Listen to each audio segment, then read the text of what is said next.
The Tale of Peter Rabbit by Beatrix Potter. Once upon a time there were 4 little rabbits, and their names were Flopsy, Mopsy, Cottontail, and Peter. They lived with their mother in a sandbank, underneath the root of a very big fir tree. "Now, my dears," said old Mrs. Rabbit one morning, "you may go into the fields or down the lane, but don't go into Mr. McGregor's garden. Your father had an accident there. He was put in a pie by Mrs. McGregor. Now run along, and don't get into mischief. I am going out." Then old Mrs. Rabbit took a basket and her umbrella, and went through the wood to the baker's. She bought a loaf of brown bread and 5 currant buns. Flopsy, Mopsy, and Cottontail, who were good little bunnies, went down the lane to gather blackberries. But Peter, who was very naughty, ran straight away to Mr. McGregor's garden, and squeezed under the gate. First he ate some lettuces and some French beans, and then he ate some radishes. And then, feeling rather sick, he went to look for some parsley. But round the end of a cucumber frame, whom should he meet but Mr. McGregor? Mr. McGregor was on his hands and knees planting out young cabbages, but he jumped up and ran after Peter, waving a rake and calling out, "Stop, thief!" Peter was most dreadfully frightened. He rushed all over the garden, for he had forgotten the way back to the gate. He lost one of his shoes among the cabbages, and the other shoe amongst the potatoes.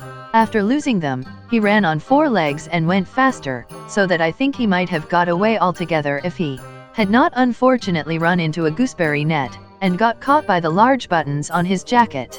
It was a blue jacket with brass buttons, quite new.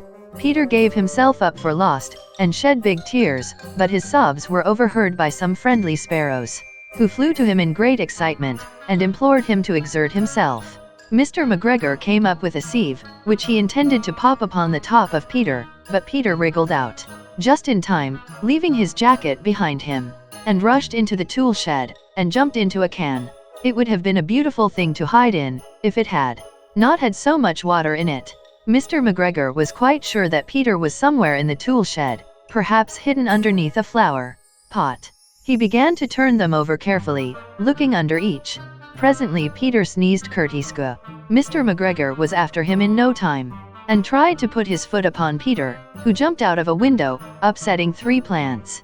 The window was too small for Mr. McGregor, and he was tired of running after Peter. He went back to his work. Peter sat down to rest. He was out of breath and trembling with fright, and he had not the least idea which way to go. Also he was very damp with sitting in that can. After a time he began to wander about, going lippity-lippity not very fast, and looking all around. He found a door in a wall, but it was locked, and there was no room for a fat little rabbit to squeeze underneath. An old mouse was running in and out over the stone doorstep, carrying peas and beans to her family in the wood. Peter asked her the way to the gate, but she had such a large pea in her mouth that she could not answer. She only shook her head at him. Peter began to cry. Then he tried to find his way straight across the garden, but he became more and more puzzled. Presently, he came to a pond where Mr. McGregor filled his water cans. A white cat was staring at some goldfish. She sat very, very still, but now and then the tip of her tail twitched as if it were alive. Peter thought it best to go away without speaking to her. He has heard about cats from his cousin, little Benjamin Bunny.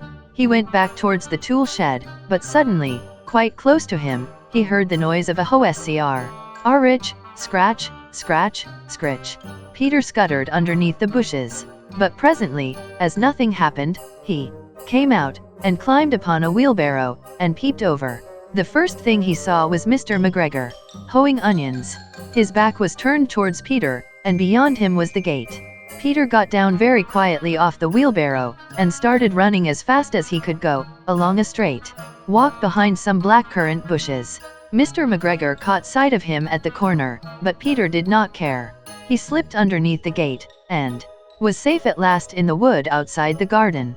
Mr. McGregor hung up the little jacket and the shoes for a scarecrow to frighten the blackbirds. Peter never stopped running or looked behind him till he got home to the big fir tree. He was so tired that he flopped down upon the nice soft sand on the floor of the rabbit hole, and shut his eyes.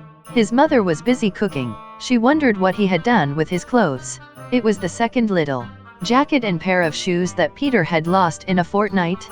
I am sorry to say that Peter was not very well during the evening. His mother put him to bed, and made some chamomile tea, and she gave a dose of it to Peter. 1 tablespoonful to be taken at bedtime. But Flopsy, Mopsy, and Cottontail had bread and milk and blackberries for supper.